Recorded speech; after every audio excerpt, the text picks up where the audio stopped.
लागेल. ऑप्शनच्या बाहेरचा बॉल, बॅटची कडा घेतली, बॉल निघाला मागे, संधी होती त्या ठिकाणी परंतु बॉल थोडासा दूर राहिला आणि बॉल विचारपूर्वक टीम देखील आपली निवडली आहे. बिग हिट, टोलावलाय बॉल समोरच्या दिशेने, आसमानी टोला अक्षय पाटील यांच्या बॅट अशक्य नाहीये. बिग हिट, बॉलला येऊ दिलं, वाट पाहिली आणि त्यानंतर वाट लावली. सगळेजण नाव घेतात. आणखीन एक, याही वेळेला हवाई हल्ला केला आणि हाही चेंडू सीमा की बॉलर. अखूट टप्प्याचा बॉल होता यावेळेला, त्याला दिशा दिली आणि त्या ठिकाणी मिळते. दोन्ही संघ बलाढ्य आहेत.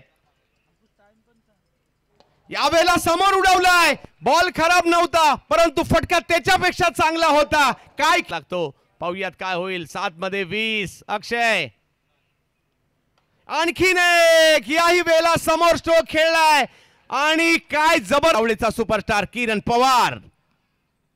यावेळेला फटका समोर उडवलाय आणि बॉल सीमारेषेच्या पलीकडे जातोय. 6 आयकॉन, एका बाजूला किरण, एका बाजूला अक्षय. यावेळेला मात्र मॅचेस फिनिश केलीये अलिबाग नौखारचा मोन्या. आयकॉन, एका बाजूला किरण, एका बाजूला अक्षय. यावेळेला मात्र मॅचेस फिनिश केलीये अलिबाग नौखारचा मोन्या.